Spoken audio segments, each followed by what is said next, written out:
kalau saya bahasakan untuk menikmati narkoba ini, mohon maaf, cukup mahal. Artinya saya nggak Jadi buat anak-anak itu tidak. Ya, biarpun mau patungan sekalipun, Iya. paket pahe pun itu cukup mahal. Nah, ini yang fenomena sekarang, makanya Itu kalau paket berbahayanya pahe naik. itu setara dengan harga apa itu? Waduh, saya tidak boleh sebutkan itu. Oh iya. Tidak boleh sebutkan. Tapi intinya mahal, cukup mahal. Ya namanya bahan Musik. adiktif. Ya bahan adiktif itu memang sangat susah untuk diputuskan kecanduannya. Nah, jadi kalau umpamanya saya menikmati satu biji, ya, contohnya ya, satu biji misalnya 500 miligram, saya bisa menikmati dengan 500 gram itu. Tapi berikutnya saya tidak akan bisa menikmati 500 gram itu. Jadi dia naik menjadi 1000. Nanti saya jadi 1000 mengkonsumsi lagi 1000 miligram, baru saya bisa dapatkan nikmat yang seperti yang kemarin. Naik terus. Nah, makanya biasanya berakhir dengan overdosis.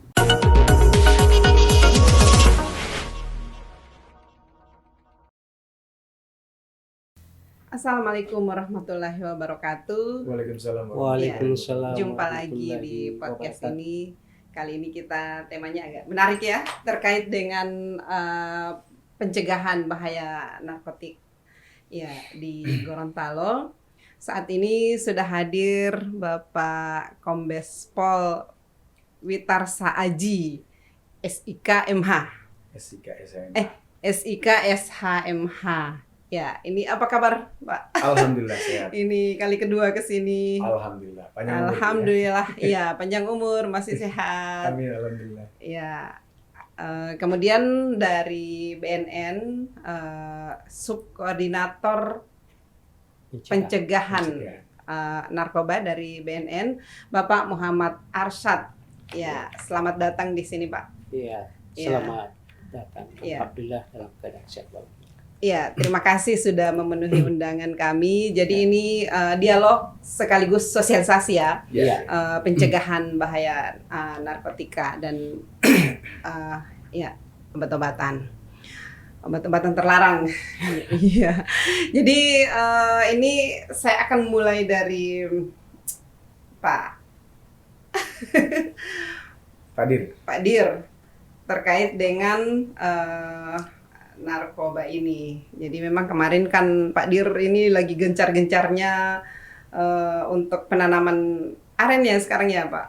Ya, aren juga kita tanam juga. Aren sama pohon-pohon lain. Pohon-pohon lain, iya. Jadi kemarin ini mengajak masyarakat untuk menanam, dan alhamdulillah kemarin ya saya ucapkan selamat juga dapat penghargaan dari Sumo Award. Ya.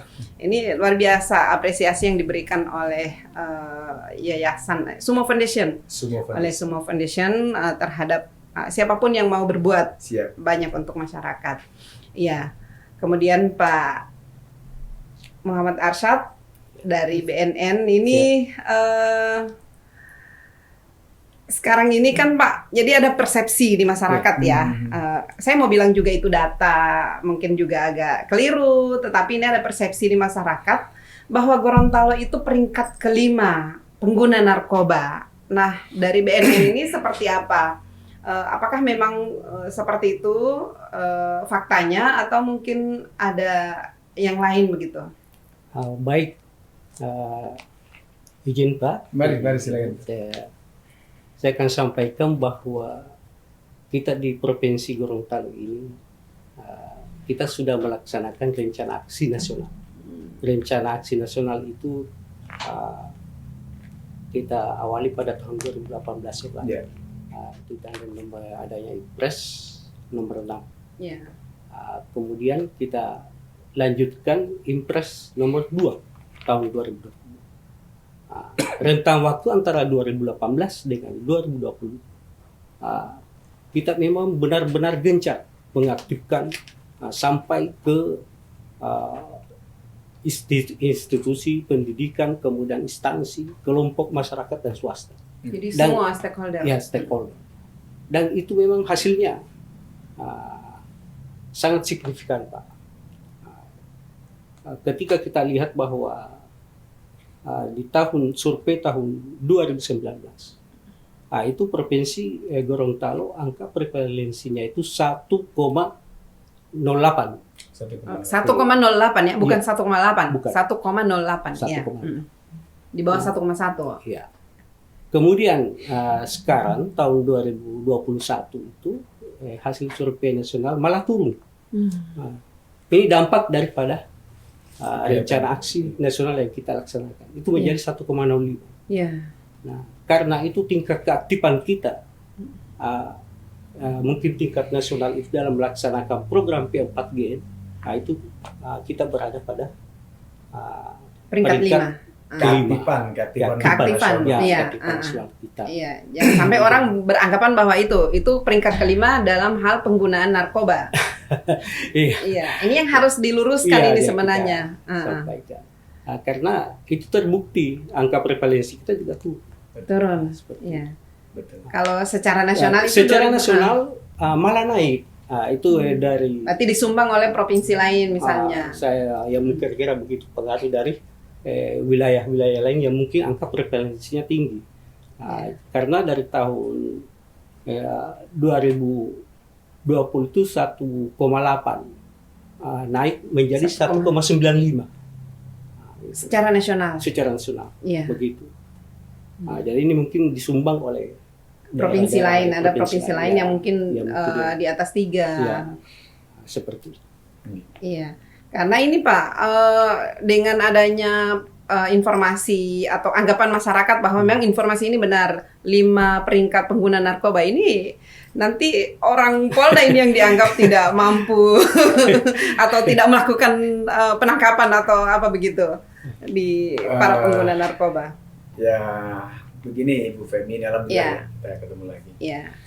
Alhamdulillah kita bersama-sama juga dengan Pak Arsad, jadi berimbang, artinya memang tugas terkait dengan narkoba ini, ya kan, nggak bisa kita sendiri, ya kan, nggak bisa kita sendiri. Artinya ada unsur polisinya, ada di BNN, kemudian ada stakeholder terkait di sini, ada P4GN tentunya yang sudah diwadahi di situ, kemudian keikut serta peran masyarakat juga sangat dibutuhkan, maka rencana aksi itu juga dibutuhkan. Salah satu dari kegiatan rencana aksi yang tahun 2018 yang beliau sampaikan tadi, salah satunya tadi bukan hanya kita toh, karena kalau kita saja memang nggak PKK juga ya dilibatkan. Ya, semua artinya semua lini kita berdayakan. Artinya kalau saya bahasakan dalam bahasa saya itu, kalau kita memberikan sosialisasi memang harus peduli itu ya di semua tingkat gitu kan. Di semua level, di semua tingkat dan di semua lini. Itu bahasanya peduli gitu kan, terkait dengan kaitan dengan narkoba ini. Baik dari sisi masyarakatnya yang mungkin harus melapor, harus menginformasikan atau mungkin berperan aktif dalam hal pencegahan ya kan, termasuk sosialisasi yang kita berikan.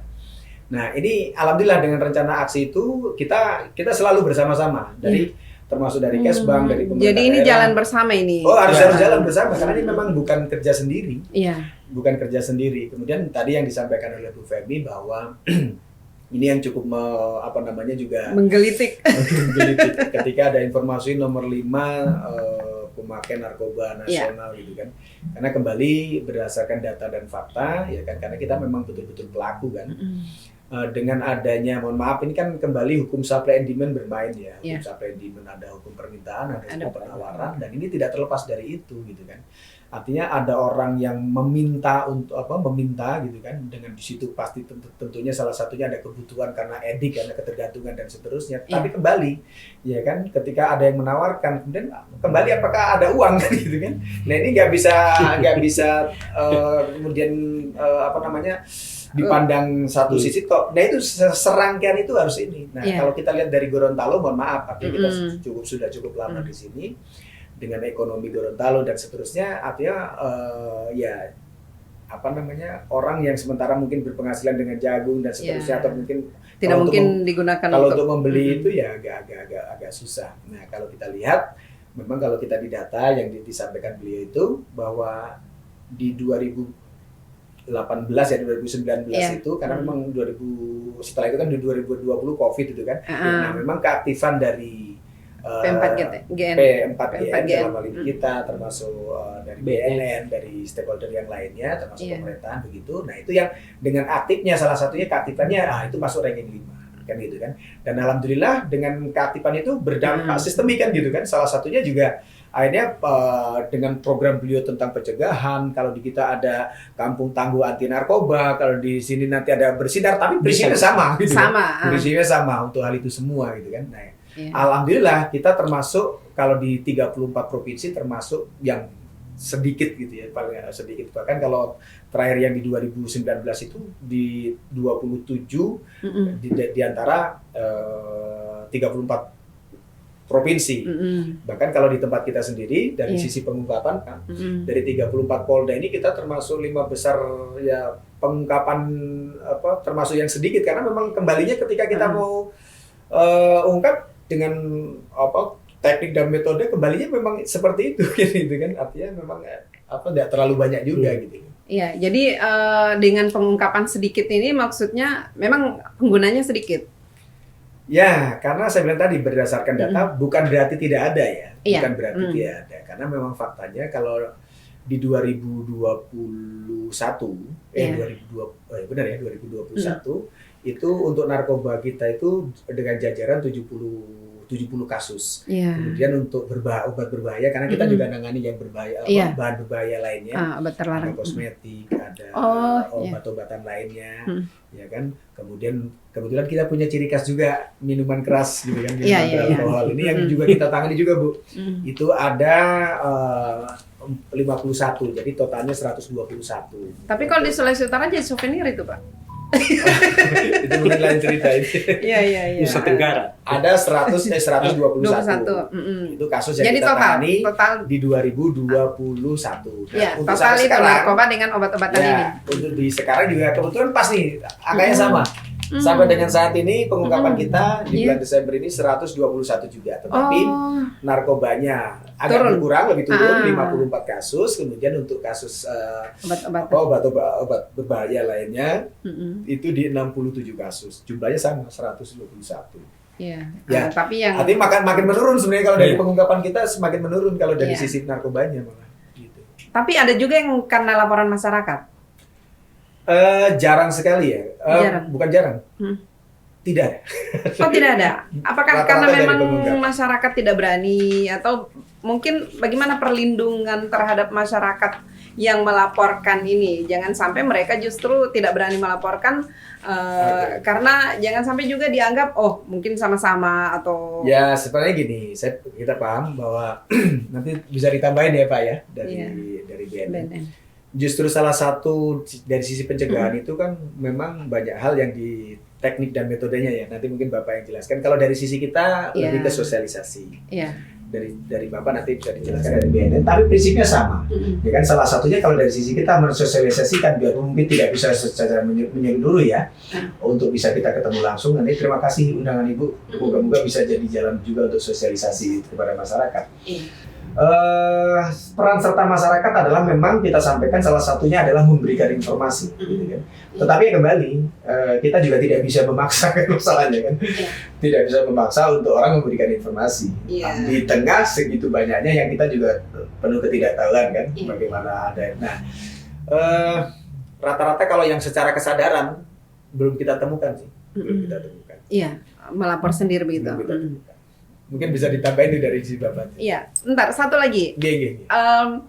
Ada yang bilang begini, salah seorang pejabat dulu dia pernah bilang begini, dia pernah menulis bahkan di media sosialnya bahwa kenapa banyak pengguna yang suka menggunakan narkoba itu, kenapa?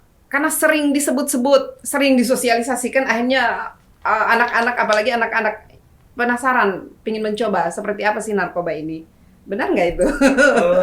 Ya itu bisa subjektif juga ya. Iya. Kembalinya, kalau saya bahasakan untuk menikmati narkoba ini, mohon maaf, cukup mahal. Cukup mahal. Artinya saya nggak. Buat anak-anak itu tidak. Ya, biarpun mau patungan sekalipun, paket pahe pun itu cukup mahal. Nah, ini yang fenomena sekarang, makanya itu kalau paket pahe itu setara dengan harga apa itu? Waduh, saya tidak boleh sebutkan itu. Oh iya. Tidak boleh sebutkan. Tapi intinya mahal. Mahal.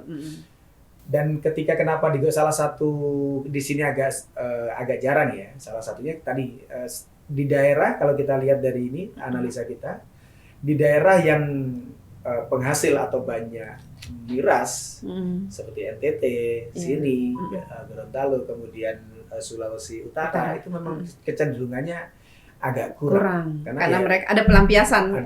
Ada sisi lain yang mungkin juga sudah rata-rata mereka dari awal memang itu. Yang lebih murah juga. Lebih murah kan gitu. Bahkan sekarang yang saya katakan tadi, data terakhir sekarang ini kan obat berbahaya itu naik gitu kan. 54, kemudian sekarang 67 kasus kita nih. Di situ ada obat-obatan yang disalahgunakan gitu kan. Ada obat-obatan disalahgunakan, ada 3-hexpenadil, ada PCC, bukan PCC, ada beberapa lain ya kan. Tapi yang sekarang lagi ini 3-hex gitu kan. Nah itu naik, kenapa? Yaitu lebih murah gitu kan. Dia pakai paket lebih mudah. Sementara kan rata-rata menggunakan jasa online dia kan. Paket ekonomi murah meriah gitu kan. Nah, larinya sekarang ke situ, gitu kan, banyaknya ke situ. Makanya di tangkapan terakhir ini ya rata-rata obat. Sedikit obat yang lebih banyak. Gitu. Iya. Terkait dengan sinergitas tadi, Pak. Itu kan sampai ke desa ya. Dengan melibatkan PKK, kan termasuk PKK yang dilibatkan. Tapi saya pernah baca juga bahwa yang lebih banyak kena itu, terpapar itu orang-orang dari pedesaan. Ya, secara nasional. Secara nasional begitu. Ya. Jadi ada golongan umur. Iya, 15 sampai 64. Nah, itu memang kenyataannya seperti itu. Jadi yang golongan yang terpapar itu kebanyakan di pedesaan. Karena itu mungkin juga termasuk Bapak. Kita memprogramkan program tematik yang namanya Desa Bersinar. Karena kita meyakini bahwa desa ini merupakan entry ke tempat masuknya daripada peredaran gelap. Dan malah sekarang itu menjadi basis. Nah ini persoalannya. Artinya pengedar narkoba ini lebih mudah masuk ke desa. Ya, masuk ke desa dibanding kalau di perkotaan. Nah itu. Jadi memang apa yang disampaikan tadi kerjasama dengan PKK, yaitu memang kita sudah menandatangani juga MOU. Jadi pendekatan kita sebenarnya itu ada 4. Yang pertama adalah soft power approach, ya, termasuk pencegahan dalam bentuk sosialisasi apa yang disampaikan oleh Bapak Haji. Kemudian ada juga hard, jadi keras, hard power approach, ya pemberantasan. Nah ini kebetulan Pak Komandan ini, nah iya termasuk kegiatannya Pak Komandan ini. Pendekatan. Kemudian ada yang smart. Nah smart ini ya termasuk kita menangani, jadi ada perlakuan terhadap orang yang sudah terlanjur terkena dengan kecanduan. Jadi kita perlu pulihkan, jadi bukan sembuh, pulihkan saja namanya. Kemudian corporation ya ini ya yang tadi ini, jadi kita sinergitas, kemudian berkolaborasi masuk kepada PKK, karena PKK ini sebenarnya ujung tombak yang ada di desa, organisasi yang paling banyak anggota. Ya banyak kan di desa. Karena itu kita masuk di situ melalui program Desa Bersinar. Kemudian ada juga program yang namanya ketahanan keluarga. Nah, ini 10 program PKK ada itu. Ini juga kita masuk di situ bersama-sama dengan PKK. Kemudian yang kedua yaitu kita sudah MOU juga dengan RRI, Radio Republik Indonesia. Karena kita menyadari bahwa penyebaran informasi melalui RRI sangat dibutuhkan. Apalagi kalau di desa-desa, mereka ini masih kental dengan keadaan. Beda dengan perkotaan. Mungkin perkotaannya ini mungkin yang gadget ya, yang lebih gadget. Seperti itu. Jadi seperti itu kita kerjasama. Dengan kerjasama yang sampai ke tingkat bawah itu bagaimana untuk penganggarannya, Pak? Jadi penganggarannya memang juga kita sudah MOU dengan Kemendes. Jadi ada yang namanya, kalau saya tidak salah, dana desa. Iya, dana desa. Persoalannya kalau kota itu dana kelurahan. Iya, tapi di kota ada memang. Juga. Cuman itu kalau kota itu kayaknya dari pemerintah kota ya, bukan kalau macam ya. Istilahnya kalau desa ADD ya, alokasi dana desa. Iya. Kan ada ADD, ada DD. Itu saya nggak terlalu ngerti di situ. Yang jelas itu bisa dialokasikan di situ, di dana desa. Ya, di sini kita mulai berkolaborasi dengan PKK juga dengan Kementerian Kesehatan, KB dengan kampung kampung KB-nya, Bapak dengan kampung Tangguhnya. Jadi ada kampung bersinar, kampung KB, kampung Tangguh. Ya, tapi sebenarnya tujuannya sama ya, dalam hal ini meminimalisir ya pergerakan daripada peredaran gelapnya di narkoba. Nah, dengan desa bersinar itu apa yang dilakukan di desa, Pak?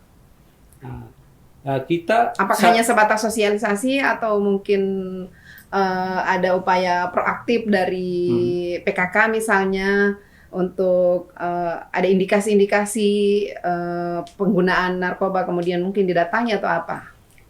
Jadi di samping sosialisasi juga kami membentuk kader yang namanya kader IBM.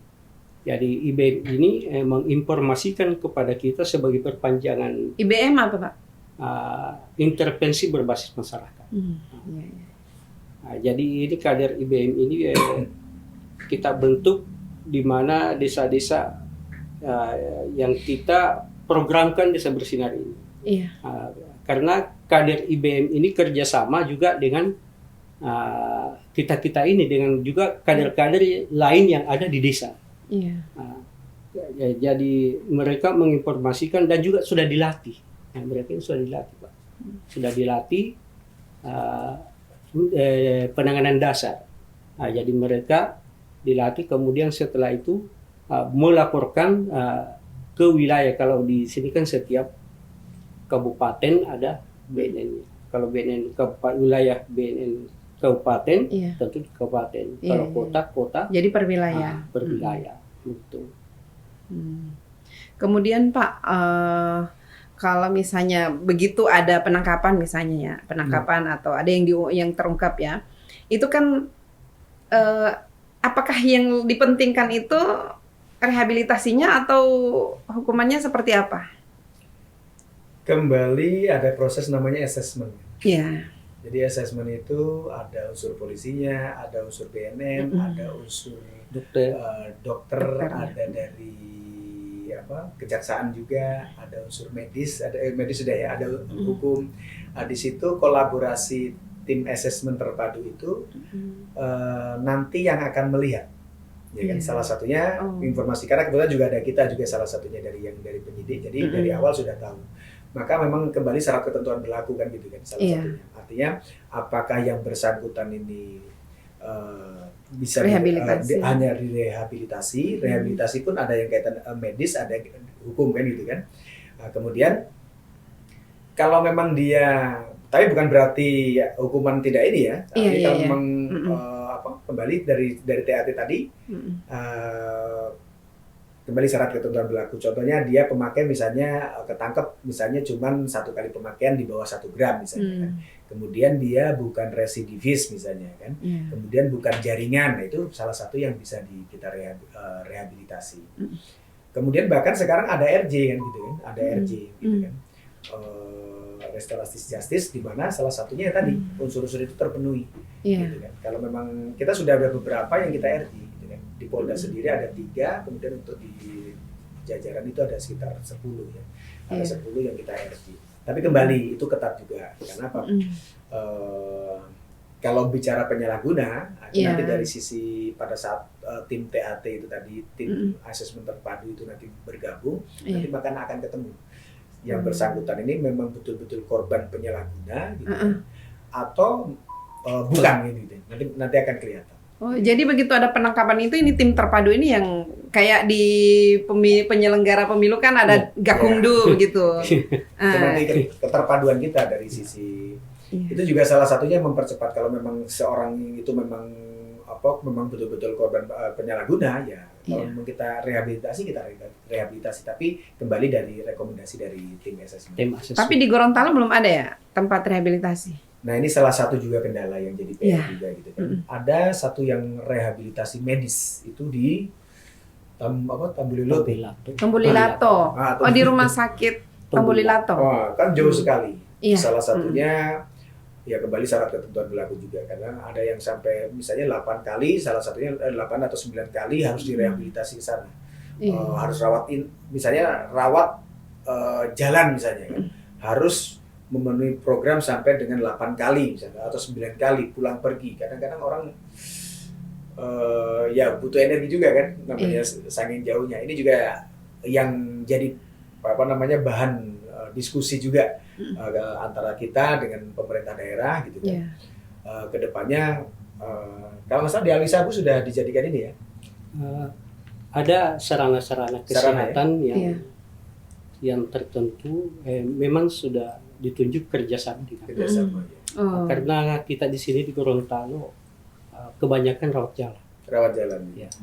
Tapi kalau rawat jalan begitu itu bisa ini nggak, maksudnya rawat jalan begitu kan bisa dipantau juga ya. Artinya memang ada klinik khusus, ada dokter yang sudah dilatih juga, kemudian di puskesmas malah ya itu kita sudah pernah melatih untuk rehabilitasi, jadi rehabilitasi medis. Jadi memang ada khusus yang ditunjuk sarana kesehatan yang kerjasama dengan BNN untuk rawat jalan. Kalau memang biasanya rawat minat jadi dilihat dari tingkat keparahan daripada klien itu atau pecandu itu. Kalau misalnya memang tidak bisa ditangani di sini, maka kita akan rujuk ke Makassar, ada di sana Badoka, kemudian di Lido, Bogor. Tapi pernah diusulkan nggak ke pemerintah untuk bikin tempat rehabilitasi sendiri, tidak harus numpang misalnya kayak di Tambulilato sana atau? Sebenarnya kalau di Provinsi Gorontalo ini masih zamannya Pak Gurismer kalau saya salah. Pak siapa? Gusnar? Gurismer. Oh. Udah lama. Iya. Itu kepala BNN. BNN. Itu pernah jadi Tambulilato itu dulu dia peletakan batu pertamanya. Nah itu jadi memang sudah jadi makanya sekarang rumah sakit Tambulilato ini kita atas kerjasama dengan Pemda menetapkan sebagai tempat rehabilitasi. Atau mungkin karena sedikit sehingga dianggap belum perlu ada tempat rehabilitasi khusus di Gorontalo. Ini perlu pembicaraan lebih dalam. Iya. Sementara kalau terkait masalah. Tapi di sini ada juga Umu Saida itu. Umu Saida. Oh iya. Yayasan. Tapi itu kan pribadi. Betul. Tetapi itu malah sekarang jadi karena jadi rujukan juga. Dan kita koordinasi juga dengan pengurus di sana. Tapi kita memang belum ada MOU ya. Khususnya saya belum ada MOU. Tapi ada beberapa yang kita sempat rawat ke sana. Kita rawat ke sana. Termasuk salah satunya yang kadang-kadang begini, bukan kaitan narkoba, tapi misalnya ngelem misalnya. Iya. Ada ngelem. Karena itu memang kita kan kadang tidak lihat itu yang kasus-kasus seperti itu kan. Tapi ternyata banyak gitu yang seperti itu. Banyak di sekolah-sekolah. Nah, kita juga mau masukin pasal juga unsur juga nggak bisa juga gitu kan. Paling awal-awal dulu kita panggil orang tuanya, panggil kepala sekolah, ya kan, panggil gurunya, kita pembina kan. Tapi kembali belum tentu juga ya berhasil. Nah, alhamdulillah ketika kita berkunjung ke sana ada beberapa orang yang sampai rawat inap itu gara-gara ngelem itu. Karena ya boleh dibilang sampai dengan mau gila orang yang bersangkutan. Tapi dari sisi kita kan penanganannya juga agak susah. Berarti dia harus melibatkan psikotes juga. Psikolog? Di sana lengkap, dia lengkap. Di sana ada lengkap, ada medisnya, ada psikiaternya juga ada. Dan alhamdulillah yang waktu itu sempat komunikasi dengan saya, yang tadinya sudah boleh dibilang mau gila, malah alhamdulillah sembuh. Nah, itu salah satu yang jadi selain tadi yang di Alwi Sabu, yang ada satu tempat yang disediakan. Nah, sekarang ada Ummu Saidah. Itu sampai sembuh. Ya, sampai sembuh. Iya, tadi Pak data 50 sekian ya yang ditangkap ya, yang diungkap yang kasus narkoba, kasus narkoba 2021. Iya. 2022 ini. Yang tadi data 2022. Nah, 2022 itu berapa banyak yang sudah divonis, berapa banyak yang ini saya dapat. belum. Sorry. Tapi ada yang sudah. Tapi ketika divonis misalnya, kemudian sudah selesai menjalani hukuman, itu memang benar-benar sudah bersih ketika dia keluar, sudah tidak lagi. Ada juga yang masih ketangkap lagi. Iya, karena katanya begini, ketika di LP itu ada juga yang masih justru ini saya pernah juga podcast dengan salah seorang mantan pengguna ya. Itu bahkan di dalam itu juga ada. Makanya salah satu yang sekarang dimunculkan tentang RG itu kan salah satunya seperti itu. Artinya dengan pertimbangan bahwa penyalahguna kemudian di sana malah jadi belajar malah dapat ilmu kan gitu. Dapat ilmu. Salah satunya mereka akan berinteraksi di dalam. Banyak interaksi di sana, salah satunya adalah pertimbangan itulah yang jadi. Tapi kembali kalau saya bahasakan dari syarat ketentuan berlaku melalui proses yang cukup panjang, salah satunya asesmen tadi. Iya. Kalau Pak Arsad, dukungan anggaran terhadap ini bagaimana dari pemerintah? Ya. Kalau di desa kan ada dana desa, tapi di BNNP sendiri? Ya memang kalau terkait masalah anggaran, kita mengakui bahwa sangat minim. Ya, karena itu dengan minimnya anggaran ini, maka kita muncul rencana aksi keterpaduan, jadi keterpaduan dengan semua lintas sektor, sehingga perang ini memotivasi peran serta masyarakat. Jadi lebih keterlibatan masyarakat itu lebih diutamakan. Karena itu tadi seperti PKK, jadi anggarannya mereka bisa melaksanakan kegiatan P4G, seperti yang kita harapkan. Iya. Jadi kalau BNN anggarannya BNN sendiri ya. Untuk itu untuk tes misalnya di setiap instansi itu masih dilakukan juga. Apakah atas permintaan dari kantor-kantor misalnya, kayak kita pernah Gorontalo Pos pernah meminta ke BNN untuk dites semua karyawan begitu. Rencana aksi nasional termasuk salah satunya adalah deteksi dini. Tapi itu rutin dilakukan. Ya itu kan kita ada laporan per semesteran. Salah satunya kegiatan yang kita laksanakan di samping sosialisasi, kemudian penyebaran informasi, itu deteksi dini. Jadi kita dikoordinir oleh Kesbangpol. Jadi pelaporannya ada namanya B1, B-Anak. Nah itu B1 maksudnya apa? Laporan semester 1. Iya. Jadi per semester. Per semester. Itu dikoordinir oleh Kesbangpol. Jadi laporannya ke Kesbang. Ya, Kesbangpol, nanti Kesbangpol itu melaporkan ke atas. Kalau sosialisasi ke sekolah-sekolah gimana, Pak? Itu juga kami sudah laksanakan. Ke sekolah-sekolah itu malah ada yang namanya sosialisasi lagu Mars BNN. Nah, ke sekolah. Kenapa? Ya. Karena di dalam lagu ini sebenarnya isinya penyuluhan. Jadi samping mereka bukan hanya sebatas tahu lagu Mars BNN, akan tetapi lama kelamaan ketika dia hayati, ternyata itu pesan. Nah, seperti itu. Jadi kami setiap Rapim hari Senin itu di ranking, Pak. Misalnya Provinsi Gorontalo mengadakan sosialisasi lagu Mars BNN tingkat SMP berapa? Iya. Berapa dilombakan? Sekolah? Bukan dilombakan, memang bagaimana caranya lagu Mars BNN ini tersosialisasi ke semua, mulai dari tingkat SD. Kalau perlu tingkat TK. Kalau dari awal mereka itu kan biasanya kalau nyanyi yang balonku ada 5 itu sampai besar dia mengingat. Lagu wajib begitu. Lagu wajib begitu. Jadi kita berupaya bagaimana caranya juga lagu Mars BNN itu seperti itu. Iya. Karena di dalamnya dinyanyikan setiap saat. Karena ada pesan-pesan di dalamnya. Iya, pesan di dalamnya. Iya, seperti bahkan juga kita sering menyempatkan diri. Kita menyempatkan diri untuk menjadi pembina upacara pada saat apel hari Senin. Oh, jadi dari BNN itu datang ke sekolah untuk menjadi pembina upacara dan sekaligus melakukan sosialisasi. Iya, menyampaikan pesan sampai 15 menit. Gitu. Kalau di Polda ada begitu, Pak?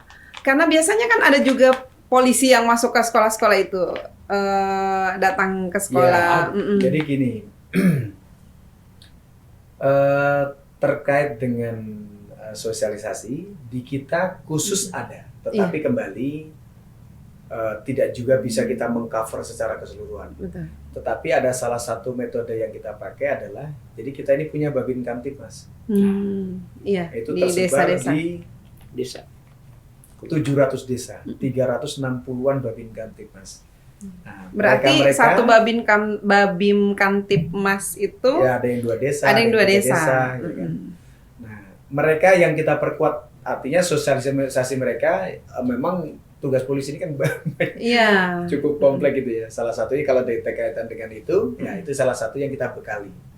Teman-teman itu kita bekali karena dengan, mohon maaf, keterbatasan juga, sebenarnya bahasanya keterbatasan juga terkait dengan anggota kita juga terbatas sekali selain anggaran gitu ya. Ya tadi salah satu kerja cerdasnya yaitu kita berikan kita kumpulkan mereka untuk kita ajak ini sosialisasi terkait dengan Babin Kamtibmas sehingga mereka meneruskan gitu loh, meneruskan kepada masyarakat. Dan sosialisasi yang diberikan kepada masyarakat itu juga tidak harus dalam arti yang sifatnya besar kan gitu kan. Karena dengan bekal yang ada itu ya kembali bisa on spot ketemu berapa orang ngobrol sana sini dan seterusnya, mereka bisa memberikan bimbingan dan itu langsung door to door ke masing-masing ini gitu kan. Itu lebih efektif sebenarnya. Karena kalau yang sifatnya besar kan harus butuh energi lagi kan. Butuh energi, kemudian karena banyak orang, jadi banyak juga yang tidak memperhatikan. Tapi kalau ngobrol berlima, berenam, itu kan pasti lebih efektif. Itu sambang mereka, sekaligus banyak hal lah yang bisa disampaikan, ya kan. Karena itu salah satunya kan komunikasi dengan warga itu kan seperti itu. Nah, salah satunya masuk dari sisi narkoba. Dia kan jadi problem juga kan, problem solving juga kan di sana kan salah satu tugasnya itu kan. Nah itu juga bisa memberikan itu informasi. Tapi mereka bisa jadi intel juga di situ. Paket lengkap sih. Iya. Karena kan itu bahasa pemberdayaan ketika bicara koordinasi, kolaborasi dan seterusnya kita ya semua bisa kita ini kan salah satunya tadi. Makanya kalau seperti itu punya mitra kan gitu kan. Babin Kamtibmas itu kan punya mitra. Itu kelebihan dari kita dengan sampai ke daerah seperti itu, itu kelebihannya seperti itu. Nah, ketika bicara mitra Kamtibmas ya tergantung mau apa yang diinikan kan. Bisa sebuah informasi, bisa inovasi dan seterusnya bisa semua dilakukan. Tapi apa kendala yang dialami oleh Polda ya khususnya Polda dan jajarannya dalam mengungkap kasus-kasus narkoba ini? Kembali ke basicnya yang tadi bahasa prevalensi, bahasa supply and demand, artinya memang kan menjadi komitmen juga. Makanya saya katakan ketika kita berkomitmen, gitu kan, kemudian kita tindak keras dan seterusnya, sehingga itu menjadi warna juga kan gitu kan atas konsistensi kita. Dan itu juga berdampak rupanya kan gitu kan. Makin lama juga otomatis kan akan makin, artinya terlepas dari tadi ya ada unsur pencegahan, pembinaan dan seterusnya. Kemudian kita lakukan juga dengan sampai yang terakhir dengan proses penegakan hukum kan gitu kan. Dengan kita konsisten, kita komitmen, lama-lama mereka juga akhirnya ada rule sendiri gitu kan, yang waduh bahaya nih kalau main, karena kita juga nggak main-main gitu kan. Karena kita juga nggak main-main, kalau ketangkep ya bahaya gitu kan. Artinya yang lepas dari pembinaan kemudian lari ke sini ya kita tangkap di sini, sehingga ketika kita juga nggak main-main makanya alhamdulillah gitu kan. Nah ini yang makanya saya katakan di Gorontalo ya kurang lebih sekitar segitu 100 total gitu ya, dengan dengan undang berbahaya lainnya ya. Yang kita ungkap rata-rata 100 sekian gitu kan, nggak sampai banyak sekali gitu kan. Iya. Karena saya bilang tadi dengan komitmen kita, alhamdulillah bisa kita ungkap, kemudian makin lama makin, ya moga-moga dengan rel yang bagus makin lama makin bener gitu. Iya, kan ada yang bilang begini bahwa semakin banyak yang diungkap itu semakin bagus. Tapi kalau saya justru tidak, semakin sedikit yang diungkap karena makin lama gitu kan, iya, makin begitu. lama makin habis gitu kan, semakin makin sadar. Iya, karena adanya tindakan preventif, adanya sosialisasi yang dilakukan sehingga semakin sedikit. Betul, jadi orang banyak yang menganggap bahwa semakin banyak yang diungkap itu Polda dinilai berhasil begitu. Ya itu yang terjadi, makanya dari sudut pandangnya seperti itu kan. Iya. Kalau dilihat dari keberhasilan kita, tangkapan banyak gitu kan. Ya, naik pangkat kalau. Tapi kalau dari sisi ketika Berhasil. saya sampaikan tadi dengan komitmen makin lama makin tertib, apalagi beliau juga makin gencar melakukan dari yang beliau sampaikan tadi, berarti makin lama makin sadar kan gitu kan. Iya. Ya kan, dari sisi pembinaan, dari sisi pencegahan makin bergerak juga makin cepat sehingga mereka makin bagus. Kemudian diimbangi dengan proses penegakan hukum yang kita juga berkomitmen. Saya katakan kita juga nggak main-main di sini, sehingga tadi makin lama makin ya Gorontalo saya katakan Bismillah makin aman gitu kan. Jadi makin aman. Sesuai dengan semboyannya Gorontalo kan, Gorontalo Serabi Madinah. Saya pikir Gorontalo bisa Olo. Apa itu? Iya, kan sekarang itu ya Gorontalo bisa Olo. Maksudnya Gorontalo bisa juga. Oh iya, udah 5 tahun belum tahu bahasa Gorontalo. Ya ampun. Ya, sepanjang Pak Dir jadi direktur narkoba ya. Apa namanya? Kira-kira ada nggak bandar di sini? Kalau bilang bandar ya, kalau menurut saya nggak ada. Tidak ada yang berani jadi bandar di sini. Ya saya katakan gitu. Artinya Gorontalo ini kan kecil ya, kecil sekali. Ya saya juga sudah cukup lama di sini, kita mapping dan seterusnya. Dulu sempat ya ada beberapa yang dikatakan bandar itu ya kalau di luar sana bukan bandar. Jadi kita kalau misalnya ke daerah provinsi lain seperti ke Sultra atau ke Sulteng, itu tanggapan kita juga banyak diketawain kan. Banyak diketawain karena dia di sana ya cukup, karena memang jalur utamanya kan daerah situ. Di situ kan mohon maaf dinamika ekonominya kan cukup tinggi. Di situ ada KEK, ada apa segala macam bla bla bla. Di sini bisa dilihat kan. Ya itu kembalinya ke situ lagi, baliknya ke situ lagi. Jadi tidak bisa terpisahkan dari hal itu gitu kan. Cuman katanya kalau di sini lebih mudah lewat laut, lewat darat begitu. Kembali mudah lewat laut, siapa yang mau beli? Ada yang dibawa nggak? Siapa yang mau beli kan kembali ke situ kan. Ada, bukan nggak ada. Makanya saya bilang tadi ada tangkapan, bukan berarti nggak ada gitu kan. Tapi kembali ke situ gitu kan. Jadi memang daya beli di sini yang kurang. Saya katakan begitu. Ya, semoga seterusnya seperti itu, Pak. Amin. Karena saya katakan tadi, bahkan kalau dari sisi yang kita tahu ya, begitu ada misalnya ya, kita coba dengan teknik kita misalnya undercover buy atau control delivery begitu. Begitu ada bahasa undercover buy yang misalnya kita pengen ini aja, begitu yang agak besar sedikit mereka bertanya, bener nggak? Serius nggak? Malah dicurigai. Oh, jadi kalau ada yang beli banyak, kiloan masuk ke, mohon maaf, Sulawesi Selatan, Tengah, Sultra itu biasa. Tapi kalau di sini masuk sampai hitungan bal saja, orang sudah bener nggak ini kan gitu kan? Gitu. Jadi betul itu persepsi orang terkait dengan ranking 5 itu saya juga tidak setuju kalau melihat fakta-fakta yang diungkap tadi bahwa mana Gorontalo bisa ya orang bisa berkata silakan, tapi kalau dari sisi kita yang menjalani ya kan, kita yang membidangi, bahkan saya katakan bahwa dulu pada saat awal-awal saya jadi direktur ya kan, kemudian kita berangkatkan, artinya kita mapping betul-betul kita mapping tuh, kita mapping. Nah bahkan saya bilang tadi dengan sampai ke jaringan internasionalnya kita lihat ya, kembali di jaringan internasional besar gitu, tapi begitu masuk ke pendistribusian ke Sulawesi misalnya kan, kita kan masuk dari Kalimantan ya, Kalimantan masuk sini ya relatif kecil untuk Gorontalo. Termasuk Sulawesi Utara juga, mohon maaf, kalau di ranking itu rata-rata juga di bawah. Artinya kalau dengan tapi masih lebih di bawah Gorontalo daripada Sulawesi Utara. Karena di sana kan kembali dinamikanya lebih tinggi, perekonomian juga lebih maju kan. Tapi di sana juga banyak. Di sana juga kembali.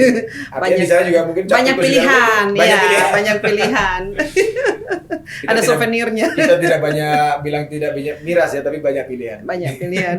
Nah, di nasional juga gitu, di Gorontalo Utara juga sedikit sekali. Termasuk yang saya katakan tadi, kita NTT juga kecil sekali karena bahkan dia 0, di sana 0, Oh, NTT. Iya, 0, sekian prevalensinya. Iya. Makanya pengungkapan dia kecil sekali. Iya. Tadi Pak dengan prevalensi yang berapa 1,05 ya sekarang ya Gorontalo. Itu targetnya turun sampai berapa? Berikut ini.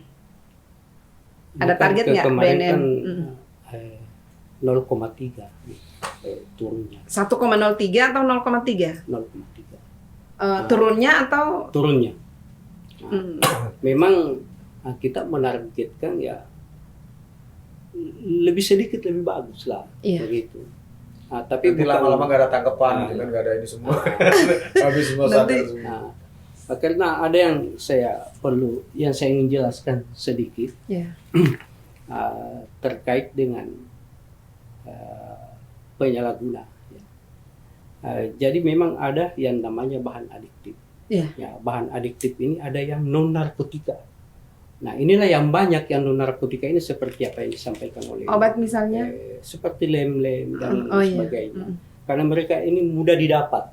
Reaksinya, cara kerjanya itu sama dengan adiktif yang ada pada narkotika psikotropika. Nah, seperti itu.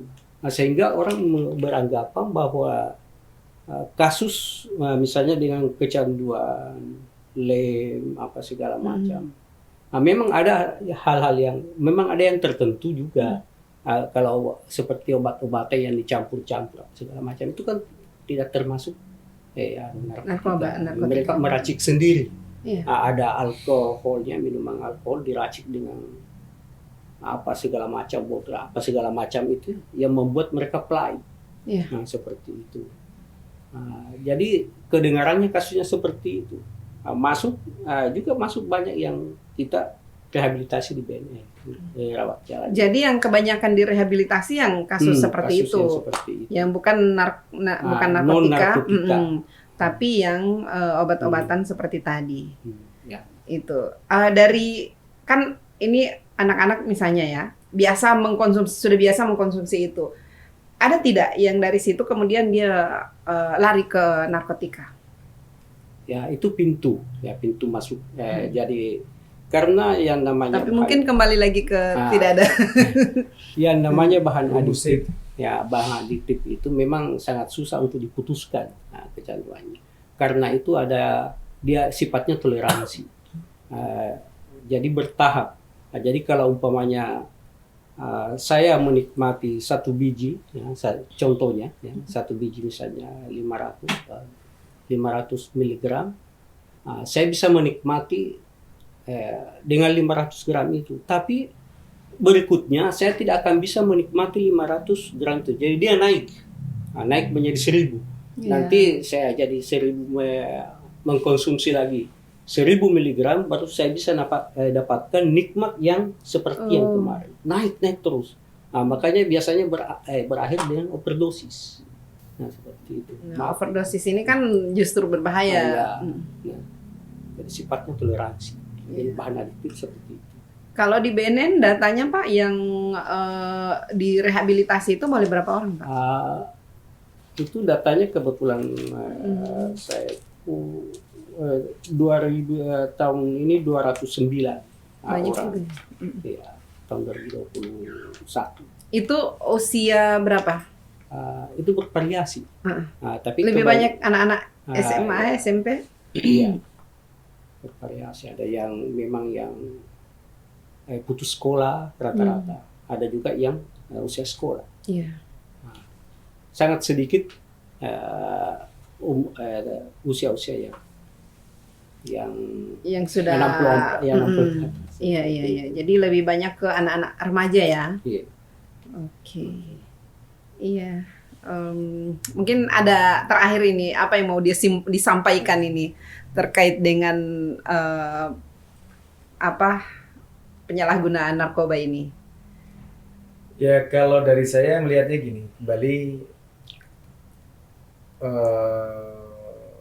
saya bahasakan narkoba ini bukan tugas kita tok, bukan tugas kita saja dengan keterbatasan polisi yang juga cuma sedikit, kemudian BNN juga sedikit.